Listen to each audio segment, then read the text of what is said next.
A palavra que Deus colocou no meu coração, ela tem como tema, né? Uma coisa eu sei, eu era cego e agora eu vejo. Muitas vezes nós olhamos, mas não vemos, mas queremos ver.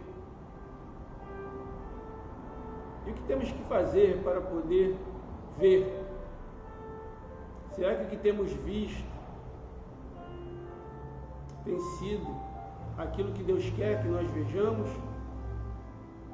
Ou nós estamos simplesmente olhado e visto aquilo que queremos ver?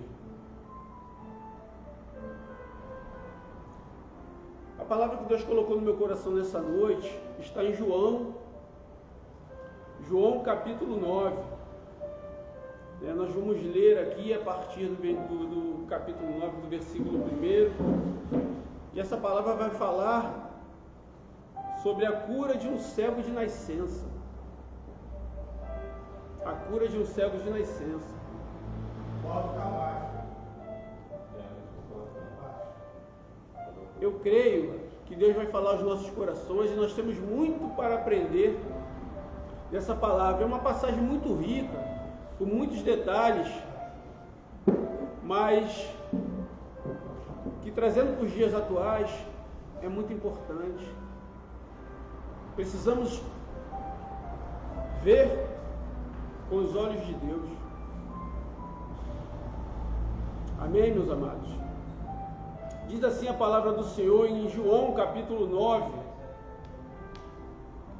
no versículo 1. E, passando Jesus, viu um homem cego de nascença. E, passando Jesus, viu um homem cego de nascença. Aqui, meus amados irmãos e minhas amadas irmãs, você que me assiste nessa live, eu já quero parar aqui para dizer para você, Deus fala para mim e para a tua vida que Ele tem visto. Ele já viu a mim e a você. Passando Jesus, Ele viu a mim e viu a você. Amém? Eu queria ainda frisar que Deus não vê como o homem vê. Em 1 Samuel, capítulo 16, versículo 7, a palavra do Senhor diz, através do profeta Samuel, que ele não deveria atentar para a beleza nem para a altura, para a estatura de Eliabe, porque Deus não vê como o homem vê. Porque o homem vê a aparência, mas Deus vê o coração. Eu quero dizer para você, Deus fala para mim e para você nessa noite, que Ele já viu. Ele já te viu nessa noite. Amém? Então vamos seguir aqui com a leitura no versículo 2. E os seus discípulos lhe perguntaram, dizendo: Rabi, quem pecou, este ou seus pais, para que nascesse cego? Jesus respondeu: nem ele pecou, nem seus pais, mas foi assim para que se manifestem nele as obras de Deus. Versículo 4. Convém que eu faça as obras daquele que me enviou enquanto é dia. A noite vem, quando ninguém pode trabalhar. Enquanto estou no mundo, sou a luz do mundo. Versículo 6. Tendo dito isto, cuspiu na terra e, com a saliva, fez lodo e untou com o lodo os olhos do cego. Versículo 7. E disse-lhe: vai, lava-te no tanque de Siloé, que significa o enviado. Foi, pois, e lavou-se, e voltou vendo. Amém, irmãos? Essa palavra, Deus colocou no meu coração até aqui neste momento, traz, em um dado momento, que Jesus, passando, ele viu um homem cego de nascença. E seus discípulos o questionaram acerca de quem havia pecado, como diz a palavra do Senhor aqui. E ele diz que nem os pais pecaram, nem o cego pecou, mas que foi assim para que se manifestem nele as obras de Deus. E ele fala as obras, né, no plural, ele coloca para que se manifestem nele as obras de Deus. Quando o Senhor colocou essa palavra no meu coração, ele começou a falar comigo muitas coisas. E eu pedi a ele uma direção sobre o que ele queria que eu trouxesse a respeito da visão.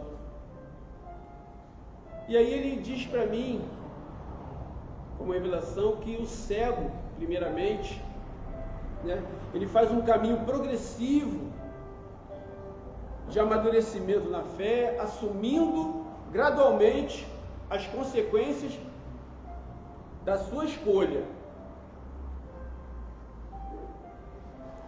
Está falando em gradual, passo a passo.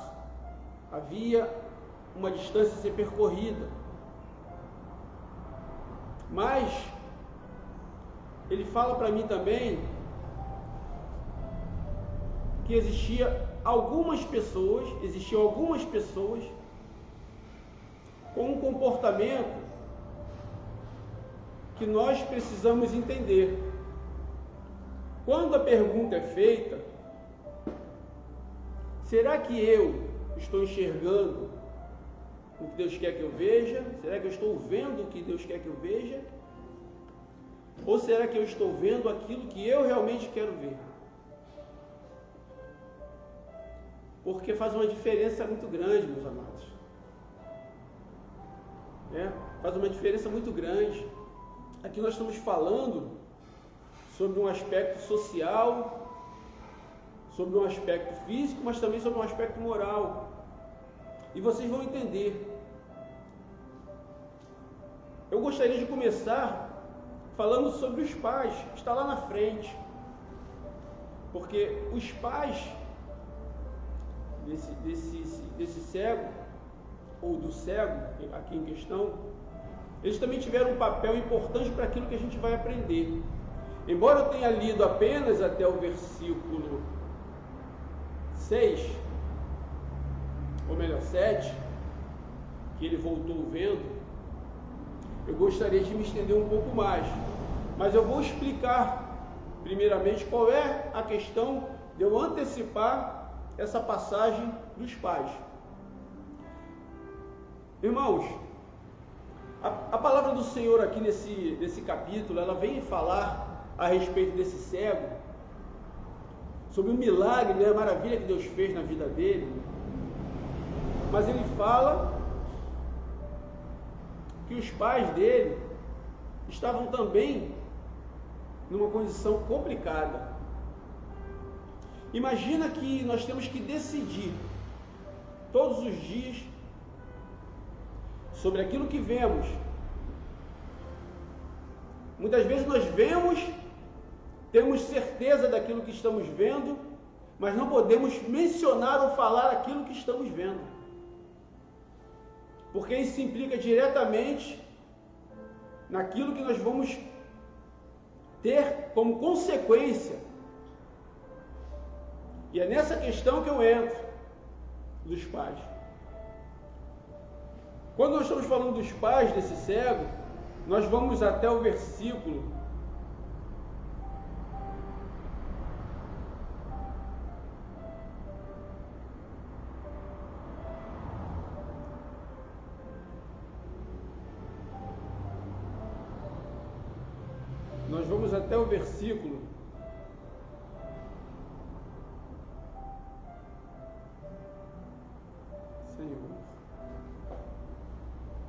Nós vamos aqui, meu amado irmão, minha irmã,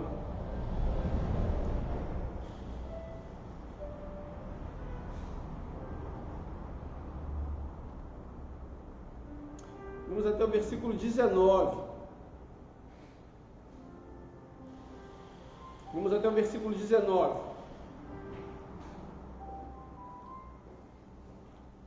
E diz assim o versículo 19: E perguntaram-lhes dizendo: É este o vosso filho, que vós dizeis ter nascido cego? Como, pois, vê agora? Versículo 20. Seus pais responderam e disseram-lhes: Sabemos que este é nosso filho e que nasceu cego. 21. Mas como agora vê, não sabemos. Ou quem lhe tem aberto os olhos, também não sabemos. Ele tem idade. Perguntai-lhe e ele mesmo, e ele falará por si mesmo.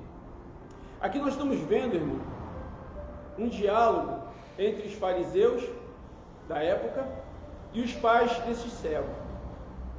Por que eu entrei primeiro nessa questão? O contexto aqui era o seguinte: eles não poderiam dizer que Jesus havia feito um milagre, porque eles corriam o risco de ser expulsos da sinagoga. Mas o que isso representava, ser expulso da sinagoga? O que isso representava?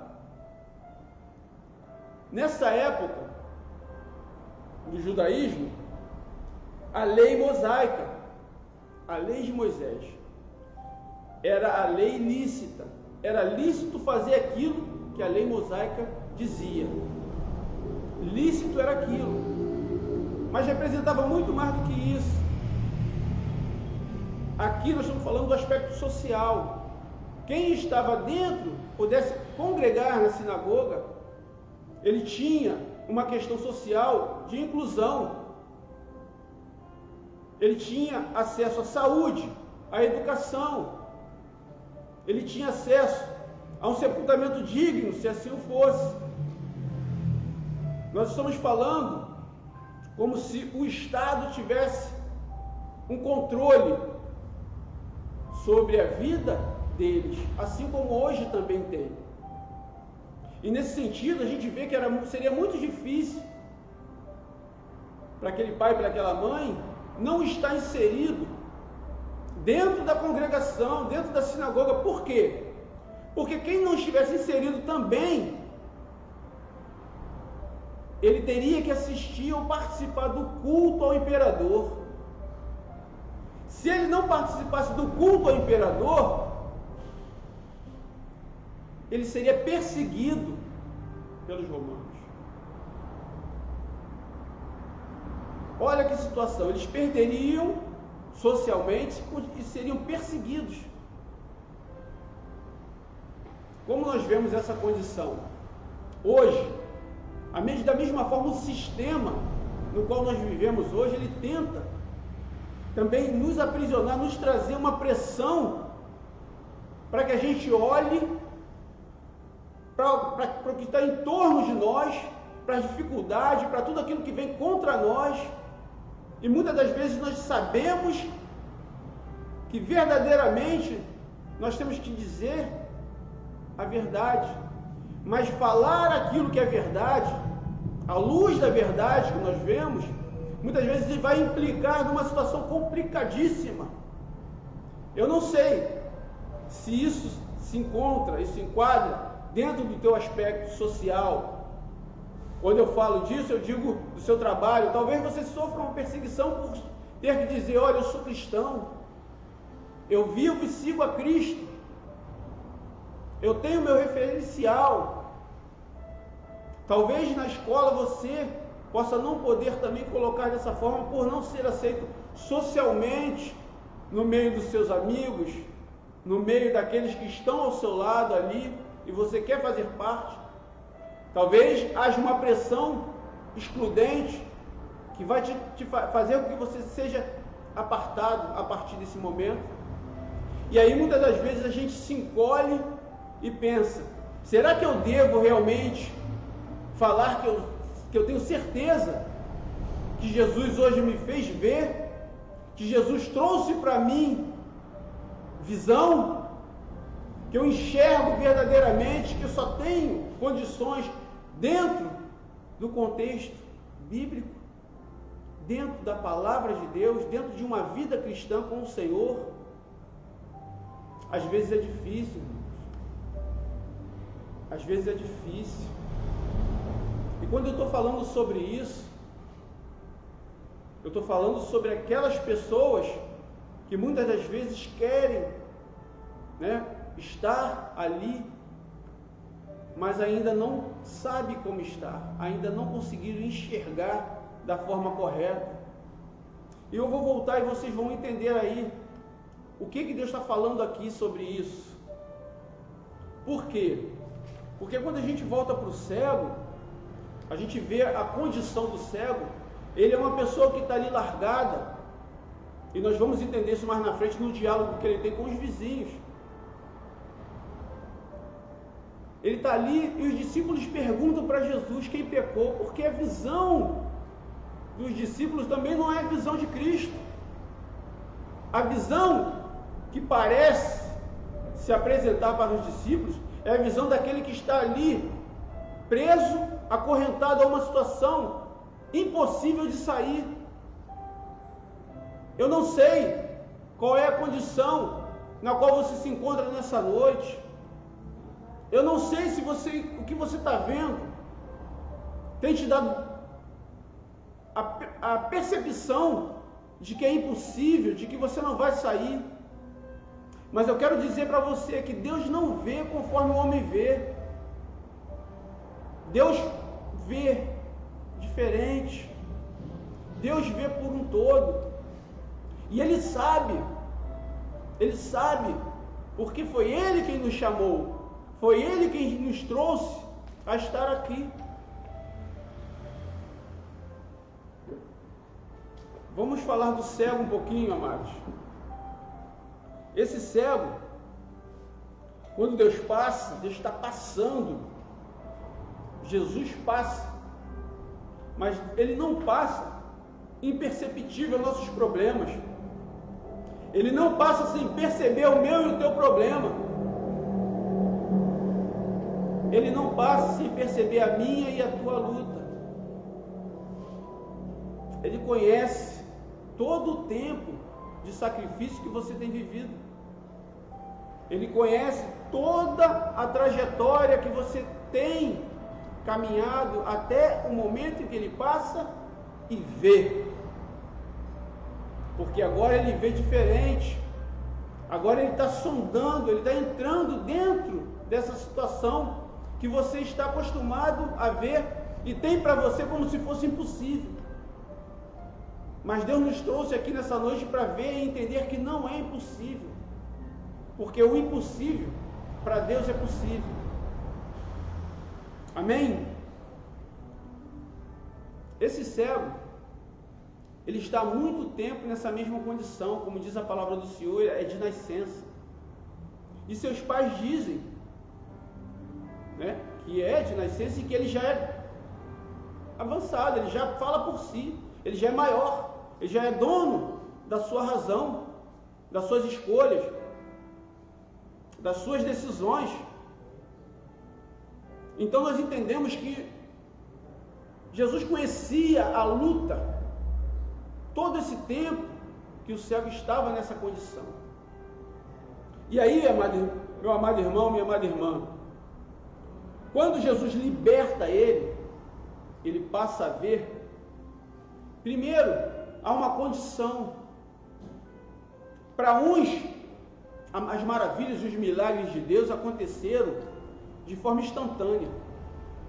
Para outros, existe uma caminhada, existem obras, existe uma trajetória de obras a serem concluídas, a serem feitas. Existe uma demonstração de fé durante o caminho, durante o trajeto. E nós precisamos professar a nossa fé. Por isso que nós sabemos e vemos que Deus não vê como o homem vê. Porque para uns ele trabalha de uma forma, para outros de outra forma. Então, o meu problema hoje, ele diz, eu já vi. O seu problema, ele diz, eu já vi. Eu vi você. Só que, eu vou entrar num diálogo aqui, falando como sobre Deus libertou, e qual o diálogo que a gente vai entender que Deus vai se manifestar de uma forma tremenda na vida desse cego, e ele entende que ele precisa realmente decidir. Ninguém dava nada por ele estava ali à beira do caminho mendigando, porque diz assim aqui, na palavra do Senhor, João capítulo 9, no versículo 8, a palavra do Senhor diz assim: então os vizinhos e aqueles que dantes tinham visto que era cego, diziam, não é aquele que estava sentado e mendigava? Uns diziam, é este, e outros, parece-se com ele, e ele dizia, sou eu.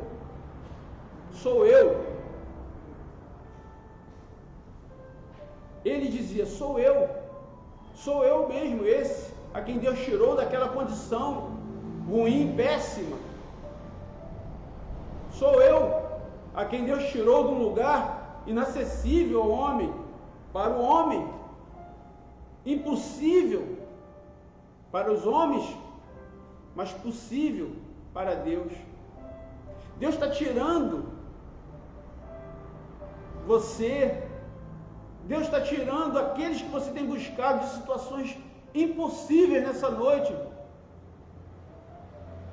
Deus está dizendo para mim e para você, aquilo que as pessoas pensam que acabou, é o começo de uma trajetória na presença do Senhor. Está começando para Deus uma trajetória na presença dEle, porque Ele viu de uma forma que homem nenhum consegue ver. Jesus viu todo o teu trabalho, todo o teu sofrimento, e Ele segue, a palavra do Senhor segue. Nesse diálogo, irmão, no versículo 2 ele diz assim, ou melhor, no versículo 11, quando ele diz que sou eu, os vizinhos perguntam para ele, como é que pode abrir seus olhos? Quem abriu? Quem fez isso? Eles não acreditavam. Era impossível, ninguém podia fazer aquilo. Nós estamos vendo e percebendo que as pessoas não estavam alegres por ele estar saindo de uma situação ruim. Eles estavam questionando por que tudo aquilo aconteceu na vida dele. Por que aquela coisa tão grande e maravilhosa aconteceu na vida dele? Tem pessoas que vão pensar assim, vão olhar e vão dizer, por que tudo isso acontece na vida dele ou dela e não aconteceu na minha? Mas Deus já viu. Jesus viu, Ele olhou e viu você. Ele viu tudo que Ele precisa ver. Amém, irmãos? Como se te abriu nos olhos? Foi a pergunta que eles fizeram. E aí no 11 ele responde, o homem chamado Jesus fez lodo e untou-me os olhos e disse-me, vai ao tanque de Siloé e lava-te. Então fui e lavei-me e vi.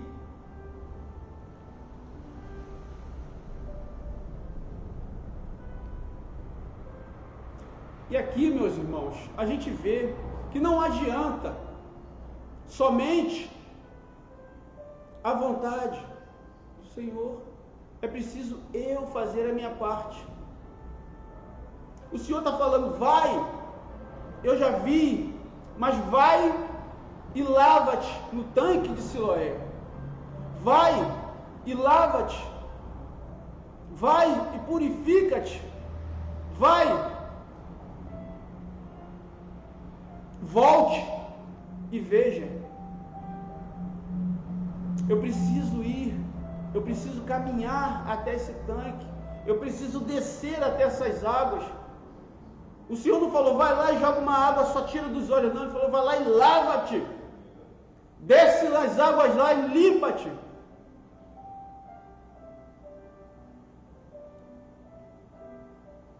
Eu preciso fazer a minha parte, porque o Senhor já viu, Ele já olhou para mim, Ele já olhou para você também, mas tem esse trajeto a ser feito. E aqui eu estou tentando imaginar a dificuldade para que ele acessasse o tanque, caminhando, sem enxergar ainda, porque a palavra do Senhor menciona que ele voltou vendo, mas quando foi ainda não via. E muitas das vezes a nossa caminhada é assim. Às vezes nós olhamos, não conseguimos enxergar aquilo que Deus quer para a nossa vida e tem, mas precisamos seguir, porque estamos ouvindo a voz do Senhor. Ele sabia que Jesus tinha falado com ele, ele sabia que o nome do homem era Jesus, mas ele não viu Jesus, mas ele ouviu a voz de Jesus. Fazer, obedecendo a voz do Senhor, vai, continua, segue, purifica-te, limpa-te, porque nós precisamos enxergar com os olhos de Deus, mas só vamos fazer isso na volta,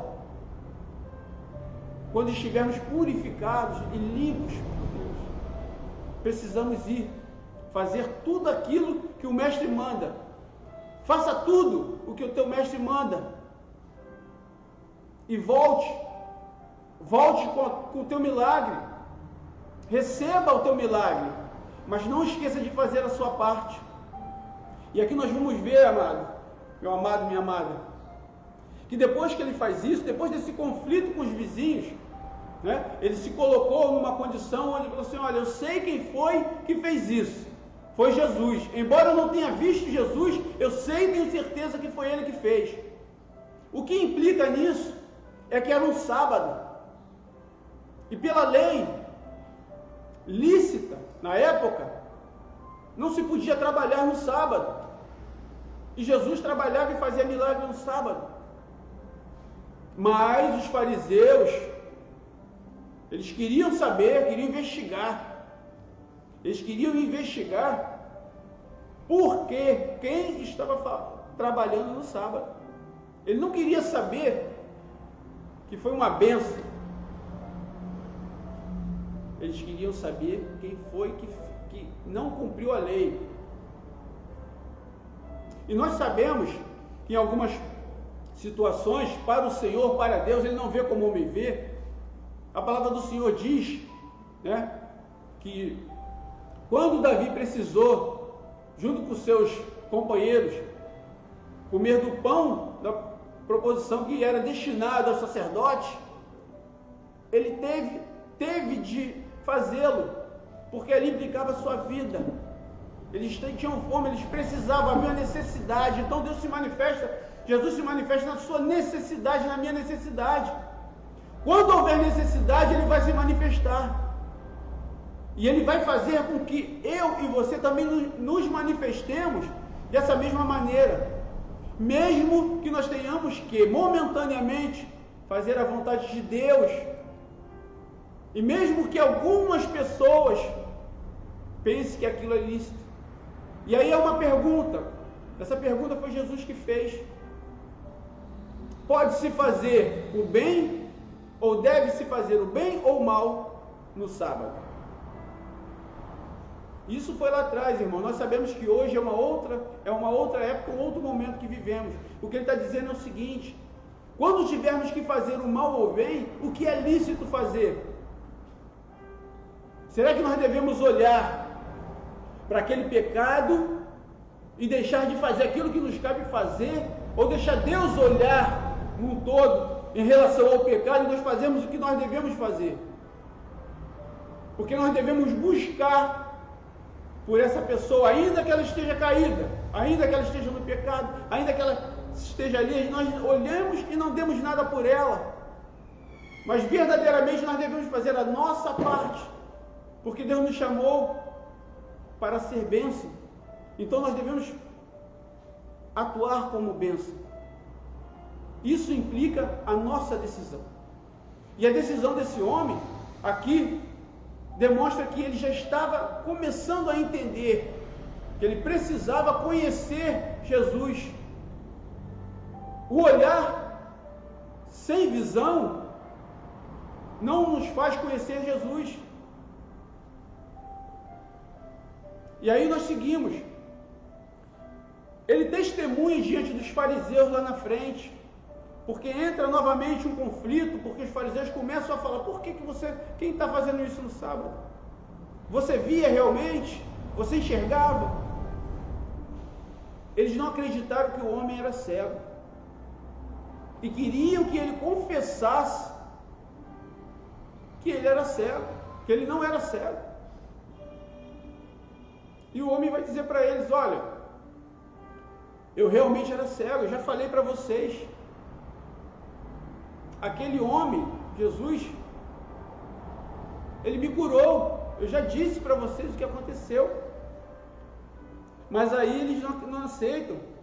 E olha só o que um homem que era cego fala para aqueles que deveriam enxergar. Está lá em João 32, 33, 9, 32, 33. Ele diz assim: desde o princípio do mundo, nunca se ouviu que alguém abrisse os olhos a um cego de nascença. Se este não fosse de Deus, nada poderia fazer. Aqui ele reconhece que Jesus realmente era de Deus. Quando, mais na frente, ele diz: como é que pode um homem fazer tais coisas não sendo de Deus? Minha irmã, nós servimos a um Deus vivo, a um Deus que pode todas as coisas, a um Deus que enviou seu Filho único para nos libertar, para nos dar salvação, para que nós pudéssemos fazer maravilhas e prodígios, porque a palavra de Deus diz que nós somos bem-aventurados, bem-aventurados aqueles que não viram e creram. E nós não vimos, mas cremos. Mas aqui ele está dizendo que ele se manifesta para que nós vejamos, através das maravilhas que ele exerce na vida de cada um, daqueles que nós buscamos em oração, daqueles que nós intercedemos. Mais uma vez nós aprendemos um pouco mais com esse cego. Aqui, né, no capítulo de João 9, versículo 35 e 37, ele vai definitivamente professar a sua fé.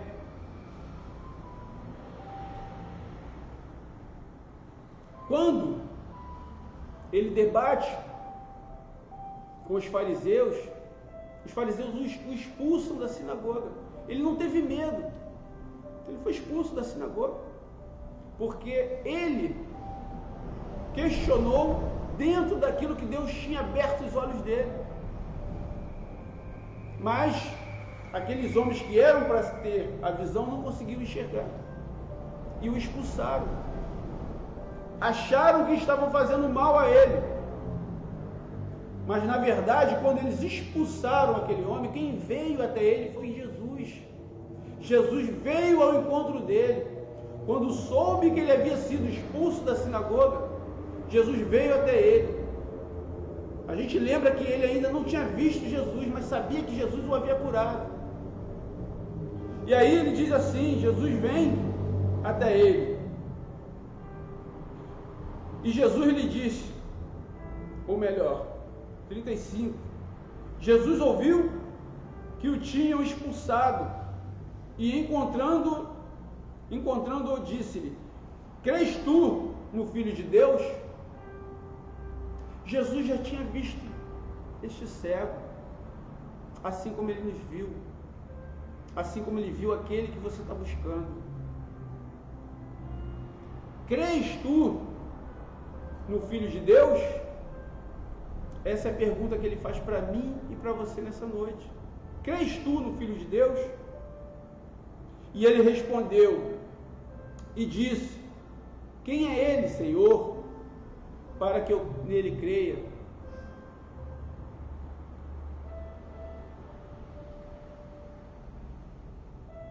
E Jesus lhe disse: tu já o tens visto, é aquele que fala contigo. Jesus está falando contigo, meu amado, minha amada. Aquele que está falando contigo, aquele que viu todas as tuas dificuldades, todas as tuas condições difíceis, Ele viu. E Ele fala contigo nessa noite. É aquele que fala contigo, é aquele que fala comigo nessa noite. E o cego disse: creio, Senhor. Mas ele não só disse creio, Senhor, ele o adorou. Creio, Senhor. Nós cremos, Senhor, em Ti e o adoramos, Pai. Nós cremos verdadeiramente porque temos visto as Suas maravilhas acontecerem. Mesmo nesses tempos difíceis, nós temos visto cura, nós temos visto libertação, nós temos visto salvação da parte de Deus, através da fé em Cristo Jesus. E ele disse: creio, Senhor, e o adorou. Aqui, ele verdadeiramente professa a sua fé. A nossa fé, ela deve ser professada, ela deve ser colocada em prática. Quando a palavra do Senhor lá na frente diz que era para que se manifestasse as obras de Deus, as quais Cristo veio para que ela pudesse ser realizadas, e ele refere-se que Ele é a luz do mundo. Então, quando nós observamos tudo isso, nós entendemos que nós precisamos andar nessa luz, fazer e obrar tudo aquilo que Ele tem nos mandado obrar, porque é Ele quem nos conduz. Deus, através de Cristo Jesus, Ele vai nos fazer observar, enxergar, ver com os olhos que Ele quer que nós vejamos. Eu não preciso enxergar com os meus olhos, eu preciso enxergar com os olhos do Senhor, eu preciso ver com os olhos de Deus, eu preciso observar e olhar com os olhos do Senhor, eu preciso manifestar a minha fé através da visão de Deus. Amados, eu sei que às vezes é complicado para nós, diante de tantas dificuldades. Às vezes nós enxergamos e vemos muitas coisas na nossa trajetória que às vezes parece que não vai chegar ao final aquela luta, né? Nós não vamos obter êxito naquilo que estamos pedindo ao Senhor. Mas eu queria contar uma história para você aqui nessa noite, é bem rápida. Eu trabalho na indústria e nós trabalhamos de uma maneira em que nós temos que entregar um produto que é precioso, assim como você é. Você é muito precioso para Deus, você é preciosa, meu irmão, Senhor. Aquele por quem você busca é precioso, muito precioso para Deus. E quando eu falo disso, né, um produto que tem valor, não o mesmo valor para Deus, mas valor social. Há uma seção onde é preciso ser criticada. Esse produto, ele precisa ser criticado. Mas não é criticado com o intuito de excluir, de tirar, de denegrir. Não. é uma crítica que é feita para que a gente consiga chegar à excelência do produto. Se a gente consegue criticar de uma forma e enxergar que ali tem um problema, ele não vai até o final, ele é interrompido e volta para o princípio, é lapidado e feito para que ele possa gerar no produto final perfeição. Ele tem que ir para o destino perfeito, sem falhas. Mas essa crítica ela é minuciosa. São detalhes que aos olhos de pessoas que não são treinadas e preparadas para observar aquilo ali, imperceptíveis. Mas nós temos que ser honestos conosco e com aqueles que vão receber o produto. E esse produto tem que sair perfeito, não para os olhos de quem recebe, mas para os olhos de quem faz. E eu quero dizer, nessa noite, Deus fala para mim e para você, que você é perfeito aos olhos de quem te fez. Você tem que ser formado, gerado, aperfeiçoado, apertado, criticado aos olhos do Pai. Ele vai te criticar e te apertar, para que você, quando tenha o chamado a exercer com Ele, seja perfeito. Você vai sair para o mundo de uma forma perfeita, mas não perfeita aos olhos dos homens, perfeita aos olhos daquele que te fez, daquele que te formou, daquele que te criou. Porque quem está lá fora não consegue criticar da forma correta. Ele não sabe o que critica. Ele critica o que não vê. Mas Deus critica e Ele tira aquilo que tem que ser tirado, porque Ele sabe aquilo que Ele vê. Porque Ele viu a mim e a você nessa noite.